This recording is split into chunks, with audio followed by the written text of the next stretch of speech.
Hello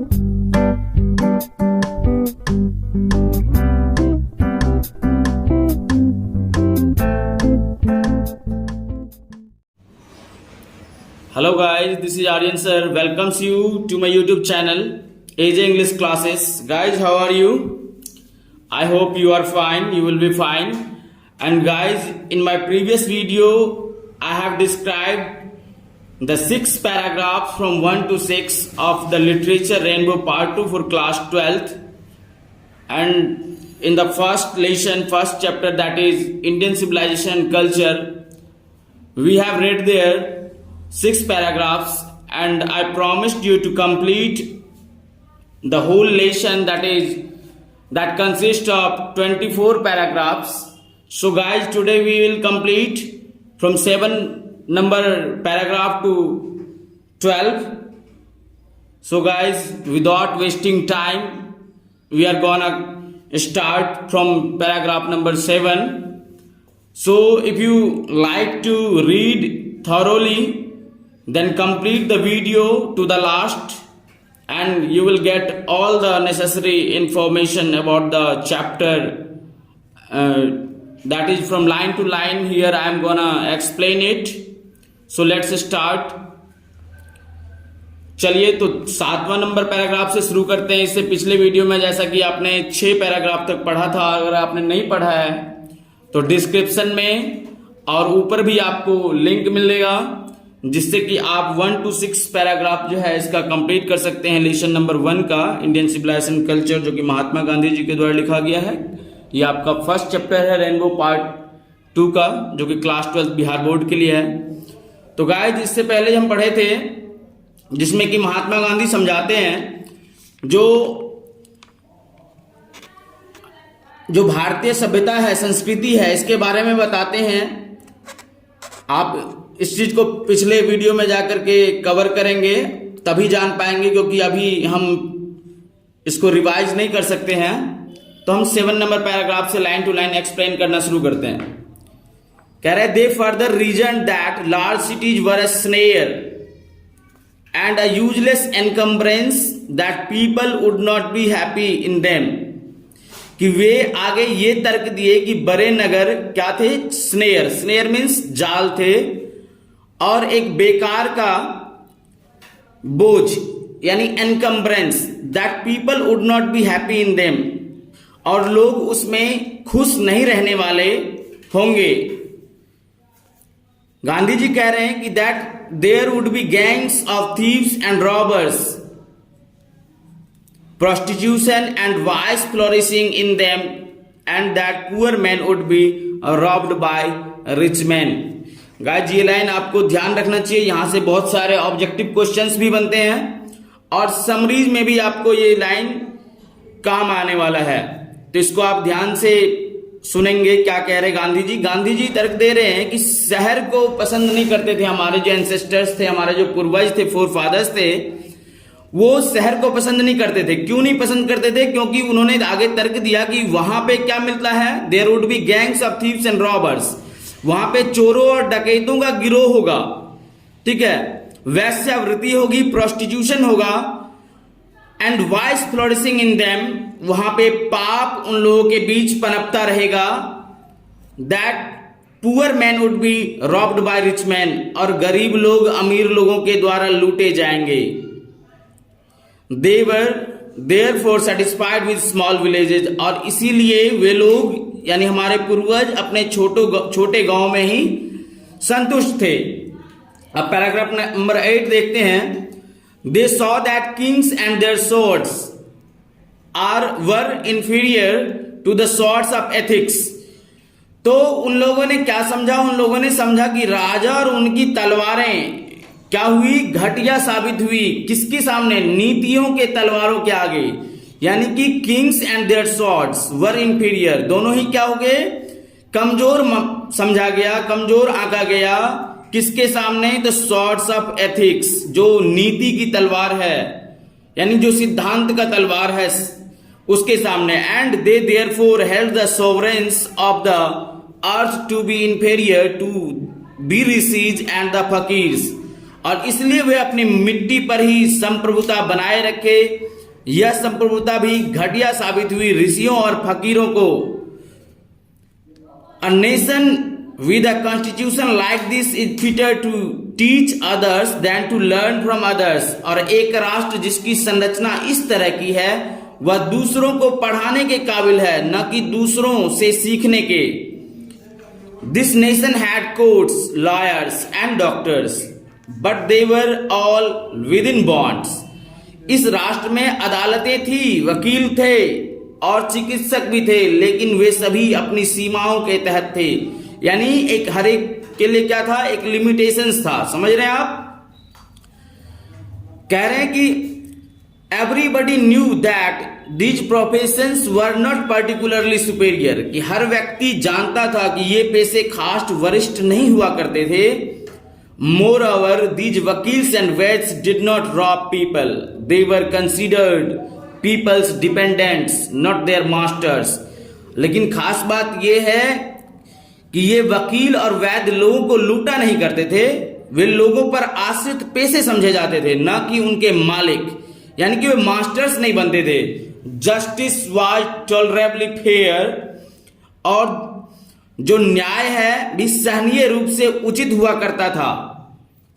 ठीक है, उस टाइम में कह रहे गांधी जी जो न्यायिक व्यवस्था थी वो बहुत ज्यादा फेयर था, उचित था। The ordinary rule was to avoid courts, और लोग क्या करते थे, सामान्य नियम ये था कि अदालतों से लोग परहेज करते थे। परहेज करना ही सामान्य नियम था।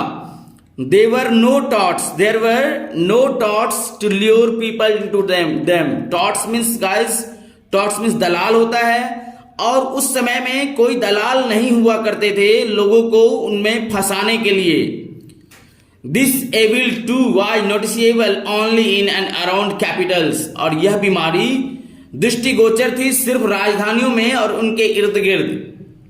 The common people lived independently and followed there agriculture occupation, और जो सामान्य आदमी थे यानी आम आदमी थे वो स्वतंत्रता पूर्वक रहते थे और अपने कृषि पेशे का अनुसरण करते थे। दे एंजॉयड ट्रू होम रूल, वे वास्तविक अर्थ में स्वराज्य का लुत्फ उठाते थे। यहां से क्वेश्चन भी है ट्रू होम रूल से, जो आपको क्वेश्चन आंसर वाले सीरीज में मिलेगा। एक अलग से प्लेलिस्ट है होगी क्वेश्चन आंसर, जिसमें टोटल ही हम कवर करेंगे क्लास 12 के लिए। चलिए अब जो है थोड़ा सा 9, 10, 8 तक हमारा कंप्लीट हो गया है पैराग्राफ। 12 तक हम कंप्लीट करने जा रहे हैं इस वीडियो लेक्चर में। तो 9th पैराग्राफ देखते हैं guys. The Indian civilisation as described by me has been so described by its votaries in no part of the world and under no civilisation have all men attained perfection.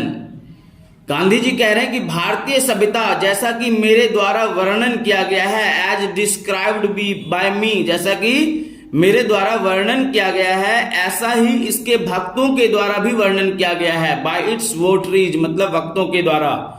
In no part of the world and under no civilisation have all men attained perfection.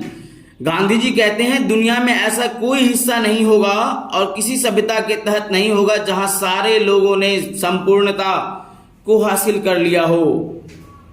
The tendency of Indian civilisation is to propagate immorality. भारतीय सभ्यता की नीयत नैतिक आचरण का उत्थान करना है, जबकि पश्चिमी सभ्यता अनैतिकता को बढ़ावा देती है। आपने क्या पढ़ा यहाँ पे कि the tendency of Indian civilisation is to propagate immorality, the latter is godless, the former is based on a belief in God.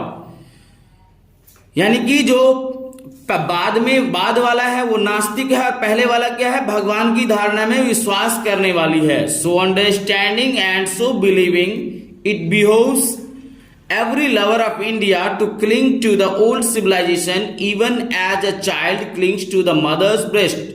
Gandhi ji कहते हैं कि जैसा विश्वास वैसी समझदारी यह आवश्यक बना देता है प्रत्येक भारतीय को कि वे अपने पुरानी भारतीय सभ्यता से आलिंगन किए रहें, यानी कि उससे चिपके रहें, उसे पकड़ के रखें, ठीक जैसे एक बच्चा चिपके रहता है अपनी मां के सीने से।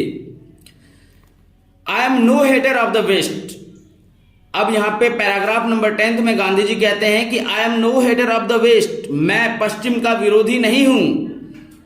I am thankful to the West for many a thing I have learn from western civilisation, western literature. कहते हैं कि मैं तो पश्चिम का धन्यवाद देना चाहता हूं क्योंकि बहुत एक चीज मैंने पश्चिमी साहित्य से सीखी है। But I am thankful to modern civilisation for teaching me that if I want India to rise to its fullest height, I must tell my countrymen frankly that after years and years of experience of modern civilization, I have learned one lesson from it, and that is what we must shun it all costs. तो guys यहाँ गांधी जी धन्यवाद देना चाहते हैं इस आधुनिक सभ्यता को जिसने क्या किया, उनको सिखाया है। क्या सिखाया है कि अगर वो कहते हैं कि उनको जो आधुनिक सभ्यता है, मॉडर्न सिविलाइजेशन है, उन्होंने क्या सिखाया, उनको सिखाया कि वो कह रहे हैं कि अगर मैं चाहता हूं भारत को इसकी सर्वोच्च ऊंचाई तक ले जाना, मुझे अपनी देशवासियों से साफ तौर पर यह कहना पड़ेगा। कह रहे हैं कि मुझे अपने देशवासियों से I must tell my countryman frankly, यानी साफ तौर पर मुझे अपने देशवासियों को क्या कहना पड़ेगा कि बाद वर्षों के अनुभवों से इस आधुनिक सभ्यता के मैंने इससे एक शिक्षा ग्रहण की है। कह रहे हैं कि आई have learn one lesson from it, मैंने इससे एक शिक्षा ग्रहण की है। क्या? After years and years of experience, वर्षों के अनुभव के बाद, सालों साल के अनुभव के बाद, किस चीज के अनुभव के बाद? आधुनिक सभ्यता के सालों साल के अनुभव के बाद गांधी जी कहते हैं कि मैंने इससे एक पाठ यानी एक लेसन मैंने सीखा, एक सीख मैंने सीखा है। That it is what we must shun it at all cost, कि वह यह है कि हमें हर कीमत पर इसका पुरजोर विरोध करना होगा। किसका पुरजोर विरोध करने की बात गांधी जी कर रहे हैं? मॉडर्न सिविलाइजेशन यानी वेस्टर्न सिविलाइजेशन की का विरोध करने की गांधी जी बात कर रहे हैं, क्योंकि Gandhi ji through out the chapter यही कह रहे हैं कि हमारी जो सभ्यता है यानी इंडियन सिविलाइजेशन वो सबसे ग्रेट है। ठीक है, हमारी सभ्यता खुद में सफिशिएंट है, हमें किसी दूसरे से कुछ सीखने की जरूरत नहीं है। What is that modern civilisation?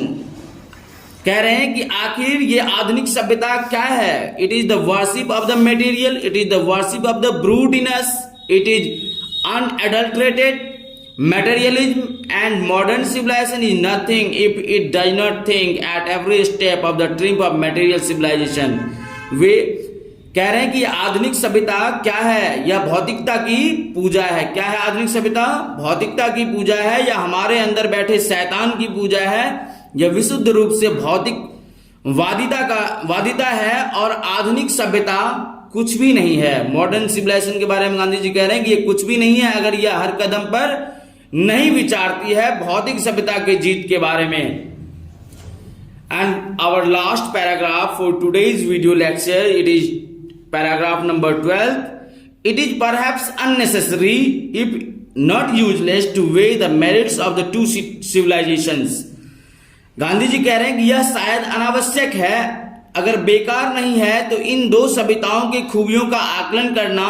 It is likely that the West has evolved a civilization suited to its climate and surroundings. कह रहे हैं कि ये ऐसा लगता है कि पश्चिम ने एक ऐसी सभ्यता विकसित की है जो उसके वातावरण माहौल को रास आता है। यानी कि वो जो सभ्यता है, उनकी जो सभ्यता है वेस्टर्न सिविलाइजेशन जो है वो उनके क्लाइमेट, उनके सराउंडिंग्स के अकॉर्डिंग सही है, उनके अनुकूल है. And similarly we have a civilisation suited to our conditions. और इसी तरह से जो हमारे पास हमारी जो सभ्यता है वो हमारी परिस्थितियों को रास आती है, यानी हमारे परिस्थितियों के अकॉर्डिंग है. And both are good in their own respective spheres. और दोनों अपनी अपनी जगह पर क्या है? सही है. तो गाइस इसके बाद पैराग्राफ नंबर 13 to 18 हम कंप्लीट करेंगे अपने नेक्स्ट वीडियो लेक्चर में. मैंने आपको बताया था कि ये जो आपको प्लेलिस्ट है ये मिल जाएगा class 12th literature rainbow part 2 के नाम से easy English classes YouTube channel पर, जिसमें कि पूरा चैप्टर बाय चैप्टर आपको जो टोटल प्रोज के 11 चैप्टर्स हैं, पोएट्री के 10, सारे चैप्टर्स मैं इस पे कवर करूंगा. कंप्लीट सिलेबस क्लास 12th का, समरीज के सारे वीडियोज एक्सेस कर पाएंगे, आपको यहाँ पे मिलेगा, वो भी सब कुछ फ्री ऑफ कॉस्ट. अगर आपको हेल्प मिल रहा है मुझसे, कुछ फायदा हो रहा है, अगर लग रहा है कि नहीं सर सही कंटेंट दे रहे हैं, तो आप वीडियो को लाइक करें और अपने दोस्तों से शेयर करें जिन किसी को जरूरत है, स्पेशली क्लास 12th के स्टूडेंट्स को।